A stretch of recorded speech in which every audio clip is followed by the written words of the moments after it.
let's dive into one of the biggest, most epic stories ever told, the Trojan War. We're talking about a legendary clash of heroes, meddling gods, and a war so massive that we're still talking about it 3,000 years later.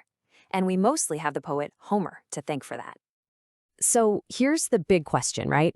How in the world does one shiny piece of fruit kick off a full-blown 10-year war that brings a kingdom to its knees? It sounds crazy, but that's exactly what we're going to figure out.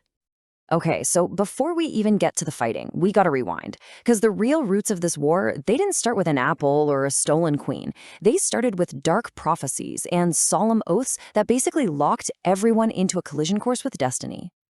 I mean, you could almost say this whole thing was rigged from the start. First, you've got a prophecy at the birth of Prince Paris of Troy, saying this kid is going to be the downfall of the entire city. Then, over in Greece, all these powerful heroes who want to marry the beautiful Helen swear a binding oath to protect whoever she chooses. The idea was to prevent a war over her, but ironically, it pretty much guaranteed a massive one.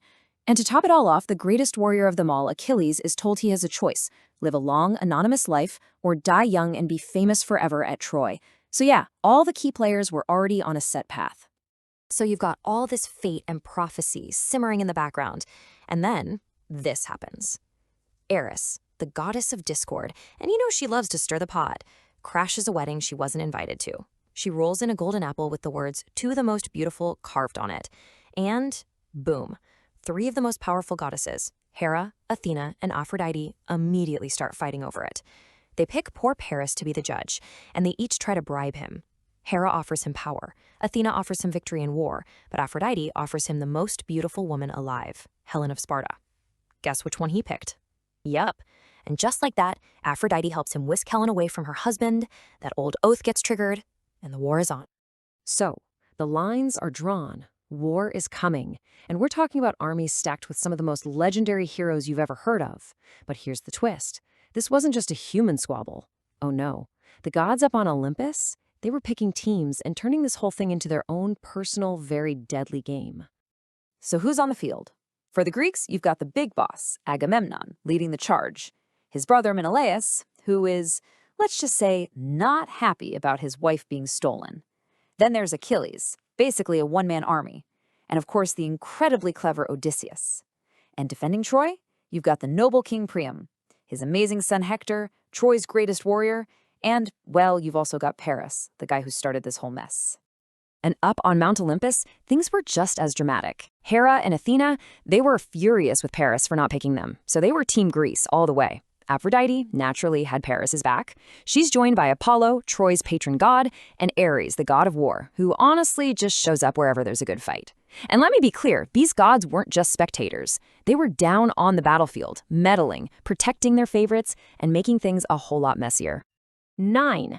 Think about that. For 9 years, this war just grinds on. It's a total stalemate. The massive Greek army is camped outside Troy, but they just can't get past those incredible city walls. It's just this brutal, endless cycle of fighting and dying with no end in sight. So after 9 years, what finally shifts the balance? Not some brilliant strategy or a divine miracle, but good old-fashioned human pride. The Greek commander Agamemnon completely disrespects his star player, Achilles, by stealing his prize of war. Achilles is so insulted, so enraged, that he just says, "That's it, I'm out." He pulls himself and all his men from the fight. He'd rather watch his own side get crushed than fight for a leader who dishonored him. And without Achilles, the Greeks get absolutely hammered. Hector and the Trojans are on a roll, pushing them all the way back to their ships. It's a disaster. So, Achilles' best friend, Patroclus, gets a desperate idea. He puts on Achilles' famous armor to scare the Trojans and rally the Greeks. And at first, it works. The Trojans freak out, thinking their worst nightmare is back on the field. But Hector doesn't run. He stands and fights what he thinks is Achilles. And in this epic duel, he kills him. Only then does he realize his tragic mistake.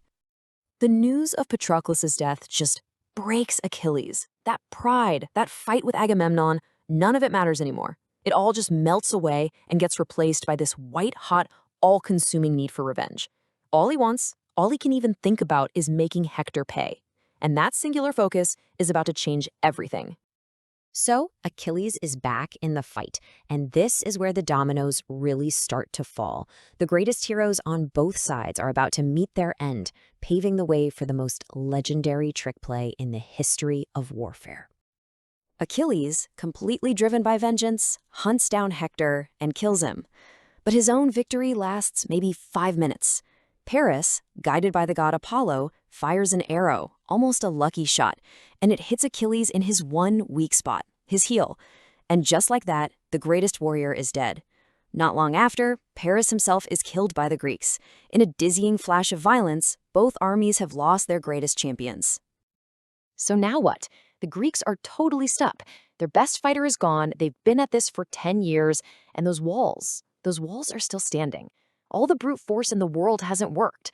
So how do you possibly conquer a city that seems utterly unconquerable? Well, this is where brains beat brawn. Odysseus, the cleverest of them all, comes up with this absolutely brilliant, insane plan. First, you build a giant wooden horse and say it's an offering to the gods. Next, you hide your best soldiers inside it. Then, you pretend to give up. The entire Greek fleet just sails away. You wait for the Trojans to think they've won and drag their trophy inside the city walls. And finally, in the middle of the night, your soldiers sneak out, kill the guards, and open the main gates for your entire army, which has secretly sailed back under the cover of darkness. But here's maybe the most heartbreaking part of the whole story.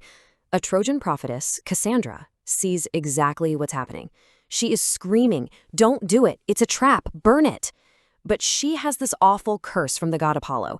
She can see the future perfectly, but no one will ever believe her. So while she's trying to save them, her own people just laugh at her, call her crazy, and celebrate as they wheel the instrument of their own destruction right into the heart of their city. And the plan, it works perfectly. The gates are opened.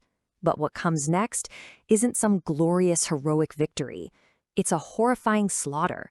And it shows what 10 years of war really costs, not just for the losers, but for the winners too. The Greeks poured into the city and unleashed a decade of pent-up rage. They burned Troy to the ground, looted its treasures, and slaughtered its people. King Priam was killed while praying at his altar, and in one of the most brutal acts imaginable, they threw Hector's infant son from the top of the city walls just to make sure his bloodline was extinguished forever. The women who survived, queens and princesses, were rounded up and taken away as slaves. And you'd think the winners would get a happy ending, right? Not a chance. The war followed them home. Agamemnon returns a hero only to be murdered in his bath by his own wife. Another hero, Ajax, is struck down by the gods for a crime he committed during the sack of the city. And Odysseus, the genius who won the war, he's cursed by the gods to wander the seas for another 10 long years just trying to get home. Almost nobody got out of this clean. Which brings us back to the real question, doesn't it? The Greeks won. They destroyed their enemy and got Helen back. But when you look at the cost, the dead heroes, the shattered families, the cursed journeys home, you have to wonder, was it a glorious victory or just a massive, profound tragedy for everyone involved? And that right there is probably why we're still telling this story thousands of years later.